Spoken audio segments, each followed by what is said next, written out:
Hai kids, mari mengenal binatang bersayap. Binatang bersayap yang ada di lingkungan kita. Sebelumnya jangan lupa share dan subscribe ya.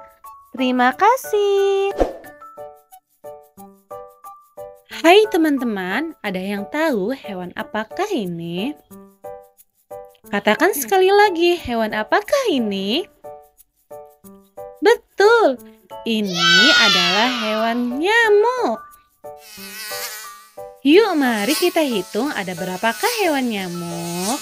Let's go! 1, 2, 3, 4, 5, 6. Ada 6 hewan nyamuk. Ayo teman-teman bantu aku, ada yang tahukah hewan ini? Hewan apakah ini? Lalat, betul. Ini adalah hewan lalat. Mari kita hitung ada berapakah hewan lalat. Let's go! 1, 2, 3, 4, 5. Ada 5 hewan lalat.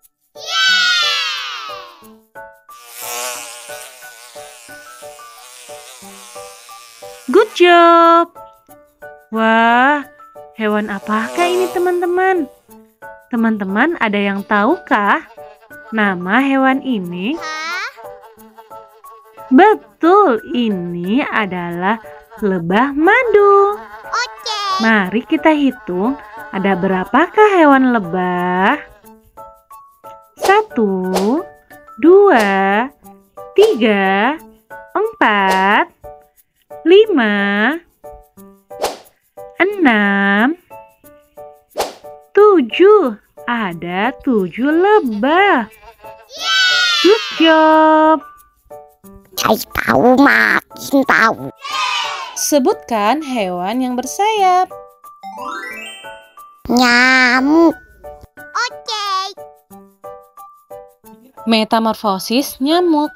Nyamuk merupakan hewan yang memiliki proses metamorfosis yang sempurna. Hewan ini akan melalui 4 tahap perkembangan hingga akhirnya menjadi nyamuk dewasa. Nyamuk betina akan bertelur pada tempat-tempat tertentu, seperti tempat yang lembab, basah, hingga permukaan air yang tenang. Nyamuk betina akan mengeluarkan telur sebanyak 100 butir tiap bertelur. Saat telur nyamuk menetas, larva akan muncul dari dalam telur. Namun larva hanya dapat muncul saat telur tertutup oleh air atau permukaan air yang meningkat. Dalam air, larva akan konsumsi berbagai mikroorganisme yang ada. Selanjutnya, pupa. Pada proses ini, larva yang telah menjadi pupa akan kembali mengalami perkembangan pada tubuhnya. Pupa akan memiliki tubuh yang baru dengan sayap yang terbentuk untuk membantu nyamuk terbang saat dewasa. Setelah menjadi nyamuk dewasa, nyamuk jantan mencari makan dari nektar bunga dan nyamuk betina mencari makan melalui darah manusia dan hewan untuk menghasilkan telur. Biasanya setelah makan, nyamuk betina akan mencari permukaan air untuk bertelur kembali. Ketika manusia digigit nyamuk, maka akan merasakan rasa gatal karena itu adalah air liur nyamuk. Air liur nyamuk dapat membuat manusia alergi dan menjadi gatal-gatal.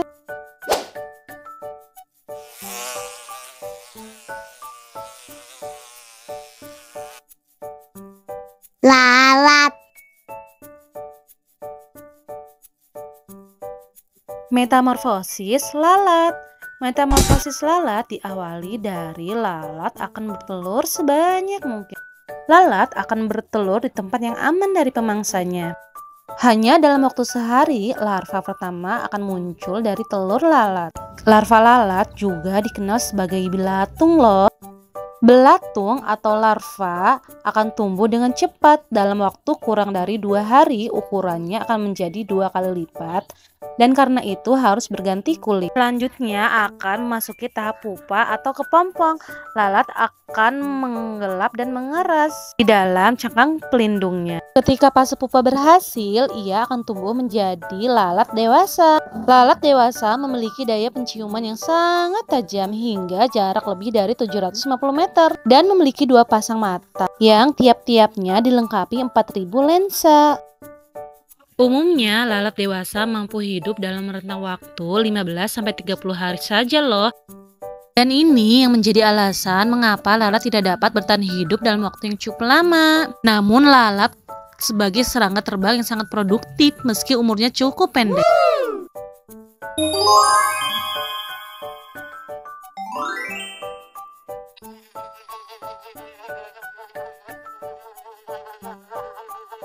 Lebah.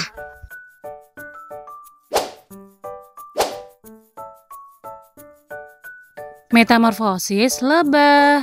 Ayo cari tahu.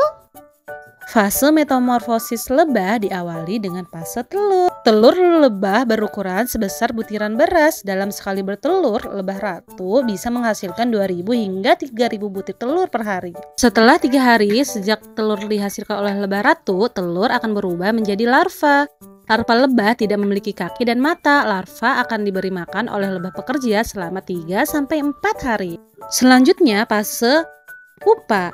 Larva berubah menjadi pupa. Fase ini sama seperti fase kepompong pada hewan dengan metamorfosis sempurna lainnya. Pada fase ini terjadi pembentukan tubuh lebah lengkap dengan kepala dan sayapnya. Setelah menjadi pupa selama setidaknya 12 hari, pengeraman selesai, lebah pekerja muda akan muncul dan menggerogoti sarang lebah agar lebih dewasa. Macam-macam lebah terbagi menjadi 3. Pertama adalah lebah ratu. Lebah ratu adalah lebah yang bertugas untuk bertelur dan mengatur koloni. Dalam satu koloni hanya terdapat 1 ekor lebah ratu saja loh. Dan lebah ratu memiliki ukuran yang paling besar di antara lebah lainnya. Yang kedua, lebah jantan. Lebah jantan memiliki tugas untuk mengawini lebah ratu kemudian akan mati. Yang ketiga adalah lebah pekerja. Lebah pekerja adalah lebah yang jumlahnya paling banyak di suatu koloni. Lebah pekerja memiliki tugas untuk memberi makan lebah ratu dan larva, membuat sarang, mencari nektar dan memproduksi madu, dan mencari air. Dengan tugasnya yang sangat banyak ini, lebah pekerja memiliki tubuh yang paling kecil dan memiliki sengat. Namun jika lebah menyengat, lebah tersebut akan mati. Kasihan ya. Terima kasih teman-teman sudah menonton sampai selesai. Jadi makin tahu kan? Cari tahu makin tahu. Jangan lupa like, share, dan subscribe ya. Sampai ketemu di video-video selanjutnya. Dadah!